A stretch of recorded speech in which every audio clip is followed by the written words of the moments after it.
Olá a todos os seguidores, todos que nos acompanham aí através dos canais do Cerrado Brasil.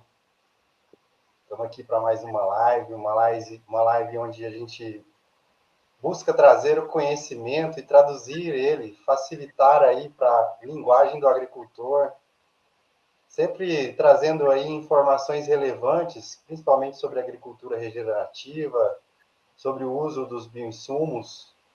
E hoje eu estou aqui com o Nilson Moreira. Nilson, boa noite, seja muito bem-vindo ao canal. Se apresente e vamos contar aqui para os nossos seguidores um pouco de tudo que a gente está planejando aí para os próximos meses. Boa noite, Pedro. A satisfação é minha enorme estar aí participando do canal. E estamos abertos aí para trazer novidades e coisas inéditas aí da agricultura para o pessoal que está assistindo a gente. Ô Nilson, conta um pouquinho aí da sua trajetória, né? Como é que você se conectou aí com os biológicos, né? Eu sei que você teve algumas experiências, inclusive fora do Brasil. Conta para a gente como que tudo isso começou. Pois é, eu sou formado tecnólogo em solos da Unicamp, mas naquela época eu estava começando a me interessar por organismos que a gente consegue observar no microscópio. E assim, a gente não conseguia ver nada assim no Brasil, era 1999, e surgiu a oportunidade de estudar nos Estados Unidos e seguir esse caminho, né, que estava apenas começando aqui no Brasil, Estados Unidos. Mas aí, ali trabalhando nessa regeneração de solo, nesses programas, encontrei a doutora Elaine Ingham, onde foi minha mentora. Ela no caso, ela faleceu em fevereiro passado, mas foi a maior microbiologista do mundo e provou que o uso de aditivos sintéticos não é necessário para você produzir qualquer tipo de planta.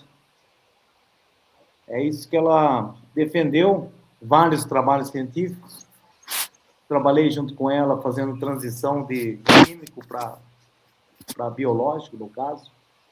E através do microscópio a gente consegue então fazer um raio-x do solo na fazenda. Hoje em dia eu faço ele ambulante, móvel, porque eu quero que seja em loco isso aí. As pessoas querem respostas rápidas do que está acontecendo no solo, né? E a doutora Elaine, ela nos apresentou que a biologia do solo só tem uma forma de você observar, contabilizar e ver se tem futuro ou não, é o microscópio.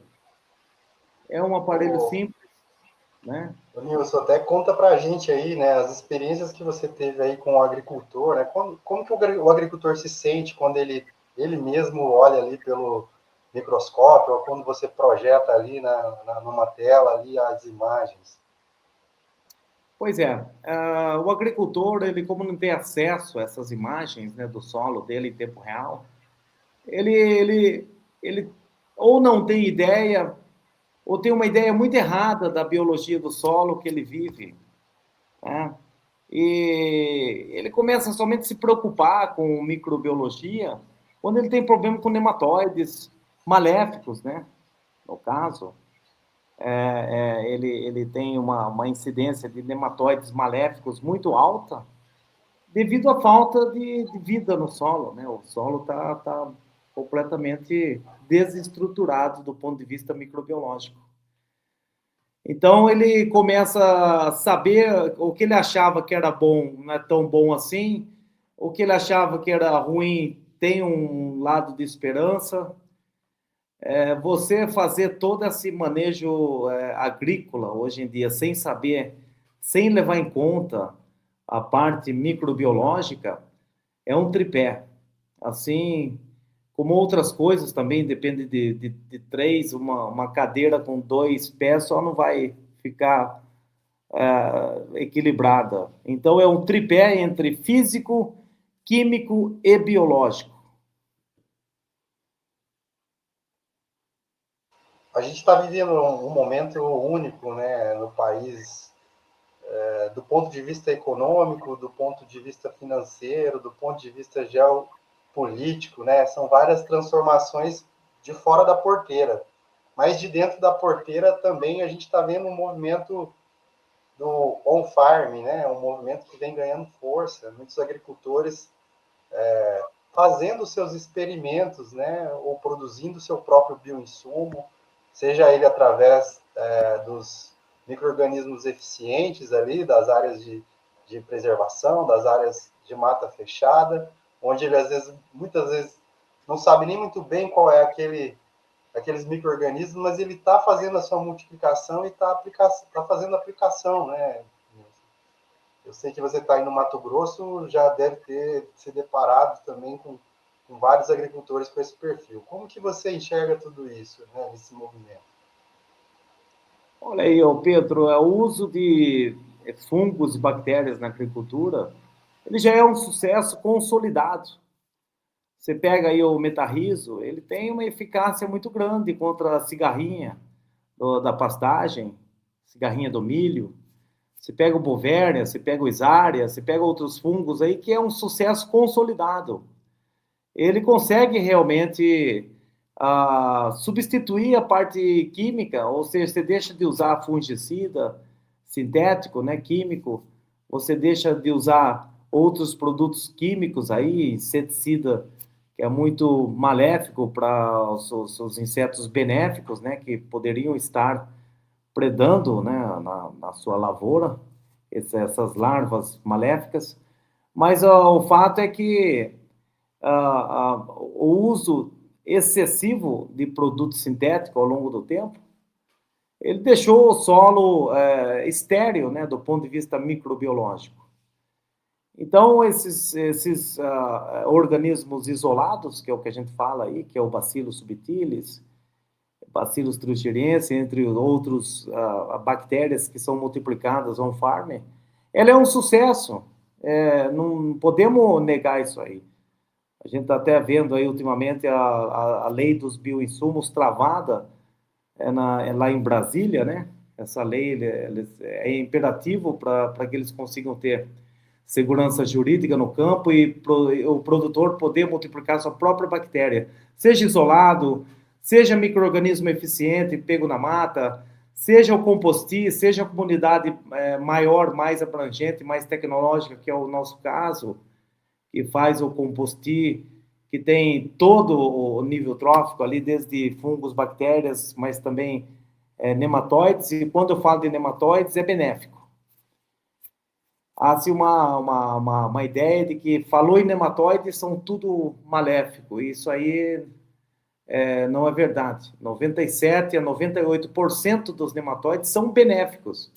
Senão não existia planeta, não existia planta, não existia vida. É o animal mais abundante na face da Terra. É o nematóide benéfico. Aí tem aquela parcela da população de 2% ali, 2,5%, que são maléficos. Você pode ver lá no exame de microscópio, você vai ver que ali não tem nada, não tem vida nenhuma. Não tem bactérias benéficas, não tem fungos benéficos, não tem artrópodes, não tem flagelado, não tem a vida trabalhando. Não tem, está quebrada essa cadeia. Até uma situação que ocorre em diversas fazendas aí, né, que muitas das vezes o agricultor ele está com o solo compactado, né, ele está com o solo que já não tem mais infiltração de água, né, e consequentemente a raiz também não está conseguindo aprofundar, né. Você comentou um pouco aí também do compostia, né? Vamos fazer uma conexão com tudo isso, né? Como que um substrato, né, aí como compostir, pode ajudar esse agricultor que quimicamente ele sabe que, né, em tese o laudo mostra lá fertilidade, mas na prática ele não está vendo aí a produtividade aumentar e pelo contrário, né, seu custo é que vem aumentando. Aí, ô Pedro, gostaria de só fazer um parênteses aqui, entre lucratividade e produtividade. São duas coisas completamente diferentes. Agora, há-se uma política econômica, cultural, etc., no Brasil, de altas produtividades. Temos que pensar muito bem nessas altas produtividades, porque aí o preço cai. Se eu tenho esse excesso de oferta, olha o preço do milho, da soja hoje em dia. Estou falando em julho de 2026. Então, assim, essa alta produtividade aí, esse excesso de alta produtividade máxima que você quiser tirar, é prejudicial do ponto de vista econômico. O uso de máquinas agrícolas para você potencializar a sua lavoura, ela é enorme. O custo de diesel. Não adianta você produzir muito, gastou muito diesel. Não é assim que mede. Eu acho que tem que parar de medir quanto que produziu. Né? Tá mais para quanto é que lucrou do que quanto que produziu. Às vezes você produziu 45 sacas e ainda você teve lucro. Por exemplo, você foi conservador, você usou biológico de cima e embaixo, você não usou adubo sintético, nada. Você não usou fungicida nos cronogramas, você foi fazendo a lavoura biológica, combatendo o que precisa combater e fazendo o que tem que ser feito, né? Então, assim, a alta produtividade tem um revés também. Excesso de oferta no mercado, todo ano, recorde de produção agrícola. Eu não sei se isso aí é bom. Que tal produzir menos e ganhar mais? Menos movimento de máquina, menos trator levando, menos caminhão levando essa safra super recorde. Para que eu preciso de alta produtividade? Então tem que pensar nesse também, produzir menos, com mais segurança, com uma lucratividade positiva ali, nem que seja pequena, mas vencendo também essas intempéries do solo e vencendo esse clima, né? Vencendo o clima, vencendo as barreiras econômicas, vencendo o clima, vencendo porteira dentro e porteira fora. Só tem um jeito, é cortar todo o químico. Não sou eu que estou falando. Tem material aqui do USDA, esse livro aqui mesmo, Soil Biology Primer. Ele é um livro completo a respeito da rede alimentar do solo, Soil Food Web, onde prova para você, por vários cientistas, que é possível você produzir sem o uso de adubo, sem o uso de produto sintético. E mesmo assim, você tem você vai conseguir melhorar seu solo. Você falou de solo compactado. Quem compacta o solo é produto químico. Produto químico, ele extermina toda a vida do solo, por causa do sal. Esse é o principal problema dos adubos sintéticos, é o teor de sal nele. Ureia, por exemplo, o index salino da ureia é 97%, é o mais salgado de todos. Então, para fazer essa transição, você vai sair de indução, você induz a planta a crescer bem rapidamente, e quer que ela produza em velocidade recorde. E não que o biológico não vai produzir, o biológico vai produzir a mesma coisa. Mas você precisa começar desde a semente, você precisa começar inoculando a semente com o biológico. Você precisa preparar o terreno para que essa lavoura sua, você comece a aprender com ela. Você começa um pedaço pequeno, vai aumentando. E sabendo o que tem no solo. Esse é o erro da maioria dos produtores no Brasil. Eles não sabem onde eles estão em microbiologia. Eles têm uma ideia que esse produziu mais, esse produziu menos. Ele tem uma ideia que foi o nitrogênio que ele aplicou antes ou depois da chuva, etc. Mas ele não sabe realmente se ele tinha microbiologia para usar e se é o tripé faltante.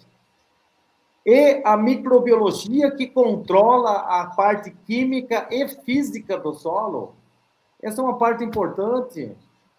Eu não posso negar que são micro-organismos e vida que trabalham no solo 24 horas por dia para você, de graça, produzindo fósforo, cálcio, potássio, nitrogênio. Agora, uma aplicação de ureia acabou. Você voltou na estaca zero, você não tem mais vida no solo. E agora como é que você vai fazer? Para achar um inoculante que consiga trazer todo esse micro-organismo, por exemplo, do arroz no bambu, você consegue só 2% dos existentes lá, naquele ambiente. Com arroz eu consigo coletar 1,5%, 2% das bactérias benéficas. Não todas. 98% não conseguiu coletar nesse sistema de arroz no bambu. As 2% ótimas, são benéficas, mas faltou muito. Faltou demais. Faltou todos os 5 tipos de categoria de nematóide, faltou flagelado, faltou tudo isso aí. E ainda você usa essa mistura do arroz com essas bactérias benéficas, anaeróbicas. Aí reduz ainda mais essas bactérias para transformar em nutrientes. Então, você não vai regenerar o solo só com um pedaço do quebra-cabeça. Ou você coloca todos os organismos, ou então você não tem chance de recuperar o solo. Um ponto até do que a gente já tinha conversado aí anteriormente, né, sobre como os micro-organismos estão influenciando diretamente a qualidade nutricional dos alimentos, né? A gente às vezes fala muito de soja, de milho aqui, né, de café, mas cereais em gerais e também hortifrutis, né? Então, a gente sabe que a qualidade nutricional e a qualidade do solo tem uma correlação enorme, né? Está tudo conectado, né? Até temos aí um conceito da OMS de saúde integral, né? Onde a saúde começa no solo. Você chegou já a observar muito isso a campo aí nas suas andanças, Nilson? Como é que você enxerga também, ou já teve a oportunidade também de acessar a agricultura orgânica aí através de clientes ou contatos? Como que você vê também esse cenário? Ô Pedro, você tocou num assunto muito importante, de extrema relevância. Esse trabalho eu comecei nos Estados Unidos fazendo lá por volta de 2008, 2010, a começar a medir o BRICS dos alimentos. E os alimentos orgânicos, eles tinham muito mais açúcar, a curva de açúcar. Para medir o BRICS é um aparelho que chama refratômetro, ele é um aparelho simples, mas que mede a quantidade de açúcar em um determinado legume, fruta, vegetal, e aí consegue ter uma categoria, se consegue enquadrar se ele é ruim, se ele é péssimo, se ele é mediano, se ele é bom, se ele é ótimo. Então, a gente conseguiu perceber que, mesmo nos Estados Unidos, as frutas e verduras que eram produzidas em larga escala estavam com BRICS baixo. Estavam assim, tão baixo que dava como ruim ou péssima a alimentação. E esse é um estudo que, desde 1940, os Estados Unidos vem fazendo isso aí, a perda nutricional dos alimentos. Não é porque a maçã com maior teor de BRICS, com maior incidência de regenerativo onde ela é produzida, com maior foco em regeneração do solo, em micro-organismo, em vida no solo, ela é uma maçã mais gostosa. Ela tem mais nutrição, ela tem mais micronutrientes nela do que uma produzida quimicamente, que ela só quer que fique grande e bonita. Nós mesmos, a gente já conseguiu experimentar hoje em dia melão, mamão e até maçã ou pera, que é bonita, mas quando a gente come, a gente não gosta muito. E não é o fato que você está com o paladar corrompido, como muitas pessoas falam. O fato é que está mesmo ruim. Você pega a banana, às vezes, ela é uma massa esquisita. Parece que ela foi... eu entendo que os produtores têm que colher tudo verde, isso aí, senão não consegue chegar a tempo, né? A logística do país é grande.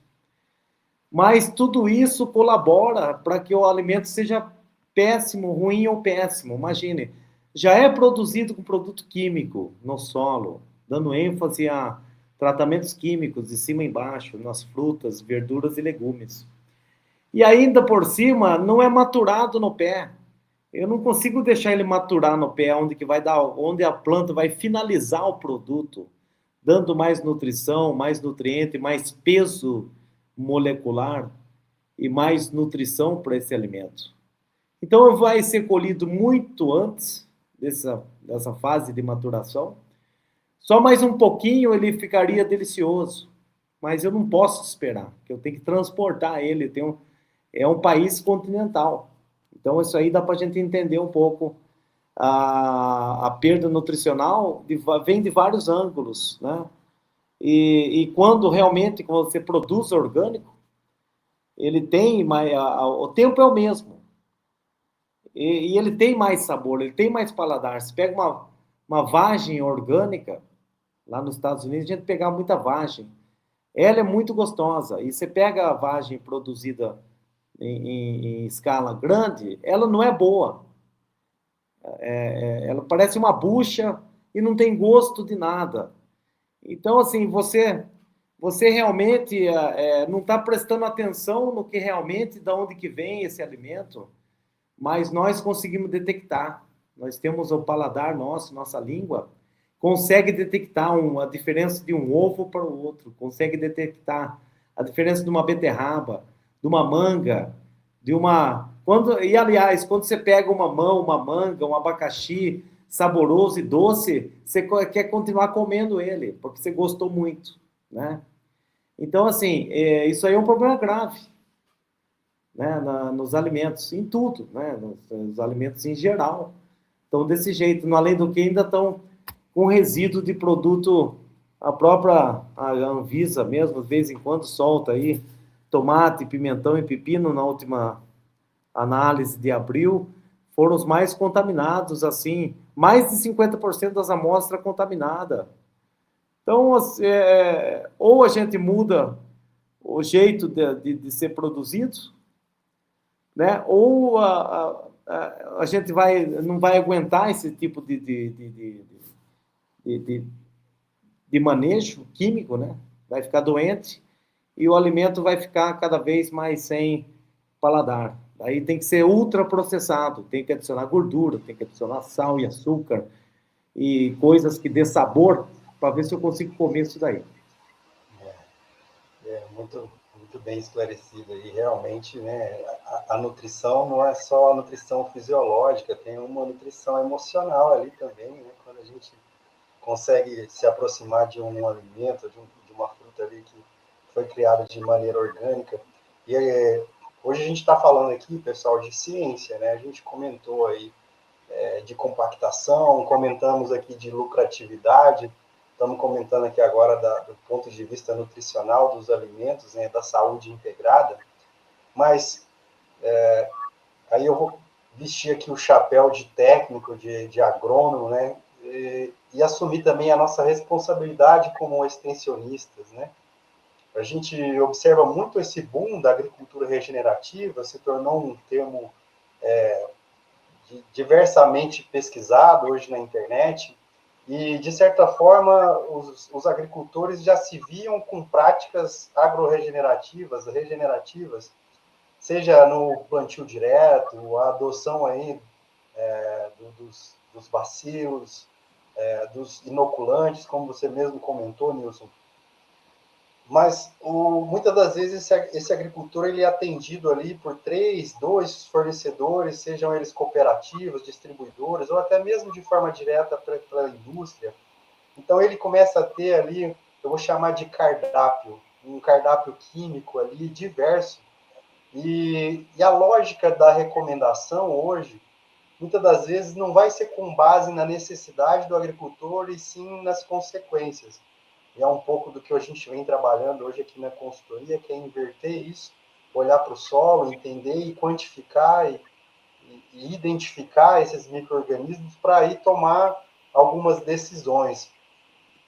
Mas quando a gente analisa todo esse cenário, realmente para o agricultor fazer uma decisão pela agricultura regenerativa, pode envolver alguns riscos, né? E como a gente sabe, e você já tem aí algumas evidências técnicas, né? Como que o agricultor pode fazer essas decisões, essa transição e mitigar aí os riscos, no seu ponto de vista? Olha, esse modelo agronômico que vem aí nos últimos 60, 70 anos, né, da agronomia moderna, esse modelo aí, ele continua tendo aí ainda o ciclo dele. Ele vai continuar por um bom tempo. A gente não vai conseguir tirar isso daí, a gente não vai conseguir fazer de uma hora para outra isso daí. Mas tudo que você pode minimizar é você experimentando novas tecnologias em pequenas áreas da sua propriedade, né? Você tem um 20, um 30, um 50, até 100 hectares, que você está meio em dúvida o que você vai fazer, e o tanto que você gostaria, que você precisaria gastar ali para fazer aquela área. Talvez você comece com uma agricultura regenerativa, plantando um mix de cobertura, por exemplo, colocando alguma coisa no solo. Se não tem nada, vou ter que colocar alguma coisa no solo, vou colocar um mix de cobertura. Agora, eu vou começar um trabalho novo, então eu tenho que começar com outros métodos, né? Eu vou começar nessa nova área aí, eu quero fazer totalmente biológico, então eu vou trabalhar com inoculação de semente, Bradrhizobium, essas coisas aí. Esses já é um sucesso, esses inoculantes. A gente vai aumentar esses inoculantes, colocar talvez uma micorriza, colocar outros ingredientes aí nesse TS. E aí você vai plantar e saber como está seu solo. Fala, Nilson, não está explodindo. Fala assim, o seu solo está desse jeito. Ele está viciado em produto químico. Então, o primeiro momento é saber onde ele está. Vai fazer uma safra biológica, 2 biológicas, sem o uso de adubo. Saber onde ele está. Produziu 50, mas lucrou desde o primeiro ano. A transição biológica, pelo menos que eu faço, ela não tem demora financeira, ela é imediata. Devido ao nível de custo, o custo é muito baixo no biológico. É metade do químico. Então, assim, nós devemos abrir novas fronteiras.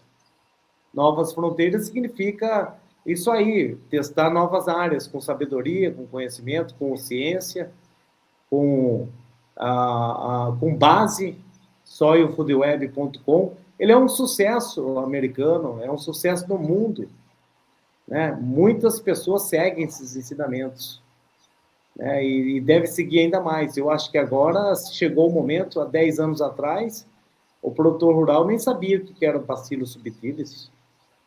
Eu acompanho desde 2017, quando eu vim trabalhar num grande, o maior do Brasil, produtor rural. A população em geral não sabia, o produtor rural em geral, ele não sabia o que era Bacillus subtilis, Bacillus thuringiensis e como ele era usado. Só 9 anos atrás, entendeu? Então, assim, o produtor bate no peito, mas ele não tem autonomia. É totalmente dependente. Tudo que ele coloca é totalmente dependente da China, da Rússia, do Marrocos, do Canadá, desses produtos sintéticos. Só aí já dá medo. Só por si só já dá medo. Só aí já dá medo. Você depender de países que você não sabe se eles vão continuar fornecendo para você o resto da vida. Então, para não ter essas estruturas quebradas, que tal começar uma coisa nova? Que tal começar já liderando alguma regeneração de solo no Brasil? O produtor rural ele tem que quebrar esse ciclo, esse paradigma de que só produto químico no solo faz o planta crescer. Ele pode continuar ele tem que testar novas tecnologias, novas áreas e abrir fronteira, porque eu não sei se vai melhorar em termos de insumos químicos e sintéticos, eu falando de preço. E a gente está falando aí de tecnologia vindo de outras regiões, né, do planeta.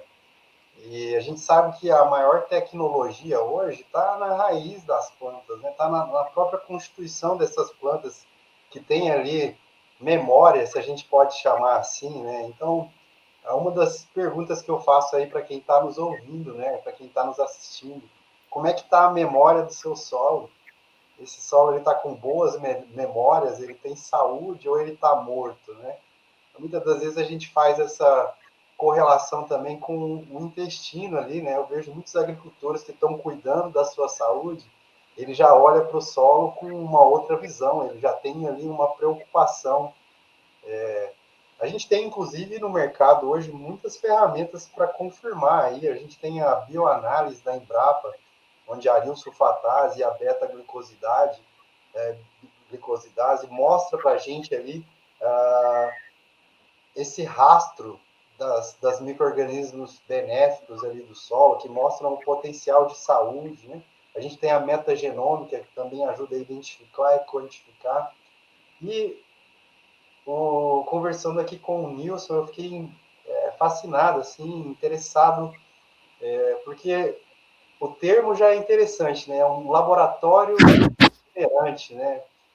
Como que hoje, Nilson, essa ferramenta pode auxiliar aí quem esteja nos ouvindo, né? Até a nossa proposta de fazer aí uma parceria aí onde a gente leve toda a equipe e o laboratório para dentro da área dos agricultores e ver na prática ali como que está a saúde do seu solo, né? Conta um pouco para a gente sobre essa novidade. Bom, aí, Pedro, é importante você ter os equipamentos que você consiga ler este solo do ponto de vista microbiológico. Então, são equipamentos que eu trouxe dos Estados Unidos, que aqui nesse nível eu não consegui encontrar, mas que nos dê um visual do solo, que nos dê imagem do solo em tempo real. Então, no caso, quando a gente é contratado, a gente leva todos esses equipamentos para a fazenda e montamos lá numa sala esse laboratório móvel por 1, 2 ou até 3 dias, onde ali vamos extrair as amostras quanto à microbiologia do solo, dos talhões, da compostagem, que às vezes o produtor ele tem uma ideia que a compostagem dele está boa, está ótima, está excelente, mas eu não vejo ninguém mostrando no microscópio se esses organismos estão lá. E, aliás, eu não vou fazer uma compostagem que eu vá simplesmente esperar nutrientes, porque ele é muito pouco para dar tanto trabalho de gastação de diesel. Então, eu vou querer fazer uma compostagem que me agregue matéria orgânica junto com micro-organismos. Eu tenho que aproveitar para levar esses micro-organismos. E se for uma compostagem feita com materiais homogêneos, como é o caso do esterco de gado, ele vai ser limitado em matérias de vida biológica, devido a vários fatores, devido ao excesso de sal, devido à homogeneidade do produto que eles consomem, é um tipo, 2 tipos de capim, só 3 no máximo. A exposição da microbiologia nesse material que eles estão comendo, quanto ao intestino do gado. Que maior microbiologia, maior atividade você tem no intestino de qualquer ser humano ou animal que seja, né? A microbiota intestinal, ela é muito responsável pela sua saúde em geral. Ela determina também como está a sua saúde em geral. Né? Segundo os chineses, o intestino é o segundo coração. E é mesmo. Tudo no intestino é complicado. Se machucar ele, você morre. É assim, ele é delicado. Tudo afeta ele que você come. Mesma coisa o gado. O gado está se alimentando com esse capim homogêneo, talvez um feno de baixo valor nutricional, né? Por causa dessa massa, e depois ser complementado com aminoácidos, etc., no coxo, é o que tem levado aí a a baixa diversidade de micro-organismos no campo. Não tem onde ele come, não tem no capim que ele come, não tem no rumen dele, no intestino dele, não tem no solo, o dejeto do animal. Também não vai ter no solo. É um ciclo de inexistência. Então, o que eu tenho que fazer? Eu tenho que aumentar a vida biológica desses compostos, né? Eu tenho que colocar não só fungos, bactérias, mas esporos de fungos benéficos à exaustão. A ciência só conhece 2% das 100 mil espécies que existem. Então, assim, é um universo bastante desconhecido ainda, pessoal. O que eu estou falando aqui é um material que foi estudado pela doutora Elaine, né? Mas eu acho que esse é o caminho. Esse é o caminho. À medida que a gente sai do sintético, o orgânico é possível, biológico é possível em qualquer escala. Bacana demais, Nilson. Nilson, e aí para a gente mostrar aqui para o pessoal, né, aquele vídeo que sobre uma amostra do Compostia, né? Se você puder falar um pouquinho aí também do Compostia, e aí eu vou colocar aqui para todos acompanharem em tempo real um vídeo que mostra ali, um vídeo do microscópio e dá uma noção muito legal para a gente entender o que é essa oportunidade do agricultor ter ali na área dele esse tipo de ação, né? Um microscópio em tempo real analisando o seu solo e também analisando ali o nosso, né, o substrato que a gente tem ali para trazer como uma funcionalidade, né, uma multifuncionalidade, mas o Nilson pode explicar muito melhor aí para a gente. Ô, Pedro, você pode parar nessa imagem aí, se der para você parar, né, dar um freeze nessa imagem? Opa, só um momento. Já no começo, que eu quero falar a respeito de... por que eu comecei aí? Porque a gota, quando você pinga ela na slide, ela vai secando. E aí dá essa borda aí mais grossinha assim. Mas a gente, depois, obviamente, eu vou entrar para dentro da lâmina para mostrar. Mas já na primeira cena aí, você já tem um nematóide predador. Então, assim, esse material é produzido pela empresa Solo Biológico, né, aqui em Chapada Guimarães. A fábrica fica dentro de uma propriedade certificada orgânica, com selo orgânico, né, onde a gente não tem nada, nenhum tipo de material que vem de fora, no tocante a trazer doença de fora. Então, todo o material ali é produzido ali para depois ser compostado, uma compostagem biológica, termofílica, para a gente extrair esses organismos. Então, uma gota, é o que você está vendo no microscópio, eu tenho que ter, no mínimo, um nematóide para ele ser... e é benéfico, né? Toda vez que eu falo de nematóide, ele é benéfico, senão eu vou falar que é maléfico. Então, eu tenho que, numa gota, eu tenho um nematóide, já está bom para mim. Mas nessa slide, uma gota tinha 5 nematóides, né? De 3 categorias diferentes. Então, você tem mais chance de regenerar o solo quando você aplica esse material no seu composto, no seu TS, na sua lavoura, de uma maneira geral, e ele é aplicado líquido, porque o composto sólido, para que eu preciso? Pode rodar a imagem, Pedro? Eu vou falando assim, essa é uma lente de 40 vezes no microscópio normal, né? 10 de objetiva e 40... 10 de objetivo e 4 na lente. Então, a de 40, você consegue ver aí os organismos grandes, como os nematóides e outros organismos maiores, né? Aí mesmo tem um nematóide, ó, é um bacteriófago que passou ali. E depois, eu vou mudar agora para 400 vezes, né? 10 na objetiva e 40 na lente. Aí você já consegue observar um mundo maravilhoso do solo. A gente consegue observar as bactérias se mexendo, né? E eu falo de 1 micrômetro, né?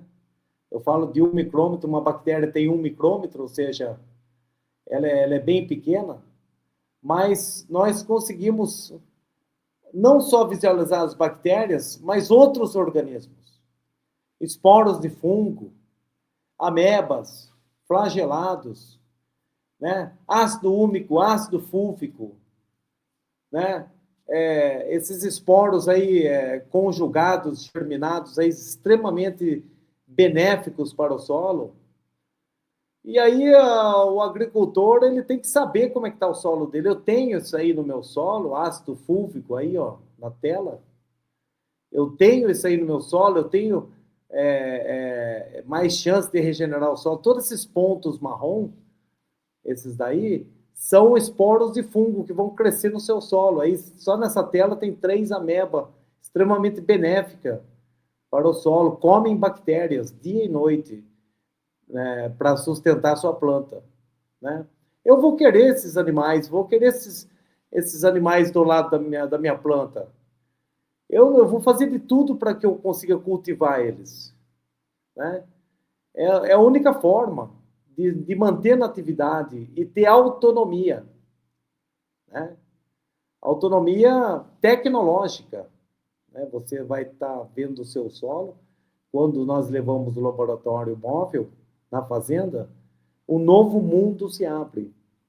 As pessoas, elas não têm ideia do que é o solo. E você, às vezes, entra madrugada dentro, olhando. Daí, cada pontinho desse é uma coisa diferente. Que a gente vai estudando, vai olhando. É um mundo fascinante. Agora, eu tenho a autonomia de olhar o que tem no meu solo quanto à vida microbiológica. Esse é um grande avanço. Vai fazer com que eu economize milhares de dólares nessas minhas decisões. Eu achar que está bom e não está. Você está fazendo compostagem em larga escala, um gasto muito alto de diesel, né? Aquele material homogêneo. Então, você tem que... Como é que eu sei? Não existe outra forma de saber. Não existe nenhum laboratório químico que vai saber disso aí. Pode ser até o mais evoluído. Ele não tem essas ferramentas. Ele não consegue fazer. Porque a ênfase não está no biológico. A ênfase está no químico. Feito com sucesso. Ótimo. A agronomia fez o que fez, né? Tem os méritos dela, mas agora está afetando o produtor. Enquanto estava mil maravilhas, o negócio estava rodando, o agricultor ele pode até conseguir saber, mas vai demorar em torno de 30 dias aí até que, né, os resultados saiam do laboratório. De imediato, são poucos agricultores que têm essa possibilidade, né, Nilson? E também, Pedro, é uma condição que você pega um papel, às vezes você não consegue interpretar muito bem o que está naquele papel. Né? Quanto à microbiologia, às vezes, não sei se tem 1 ou 2 laboratórios que fazem aí só Food Web de microbiologia, mas é um relatório. É um relatório que nem dá vontade de ficar olhando e lendo aquilo lá. Não tem resultado prático. Resultado prático é você olhar e saber ali em tempo real, né? Com o técnico do lado ali, fala assim, olha, tá assim, ó. Ah, eu achava que estava bem melhor meu solo. Ah, tá desse jeito. Ou que você achava que não estava muito bom, tá melhor. Então, essa ideia que o produtor rural ele tem que ter. Ele domina a parte física e química, ótimo.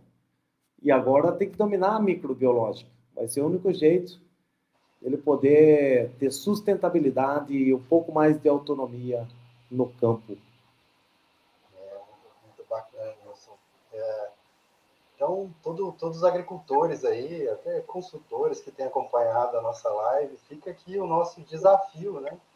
A agricultura regenerativa não é mais uma questão de crença e a gente está aqui com ciência, com experiência de campo e tecnologia, juntamente com o Nilson aí para levar esse tipo de solução para vocês aí dentro da Porteira. Então, quem tiver mais dúvidas ou achou interessante aí esse bate-papo, pode deixar um comentário aí, que eu mesmo acompanho todas essas interações. E para a gente finalizar aqui, gostaria de agradecer aí o Nilson por toda a sua experiência, né, por todas as informações compartilhadas aqui. Aqui no Cerrado do Brasil, a gente acredita no poder das formiguinhas, né? Até já brinquei com o Wilson, né? Que quando as formiguinhas se juntam, viram formigueiro, né? Então, Wilson, obrigado aí pela sua experiência, pelo compartilhamento de informações. E, por favor, faça aí as suas considerações finais aí sobre esse desafio que a gente faz para os agricultores, né? De fazer a transição, de dar os primeiros passos, né? E a gente está aqui para suportar e auxiliar nesse sentido. Eu é que agradeço aí a abertura, né, no canal Cerrado Brasil.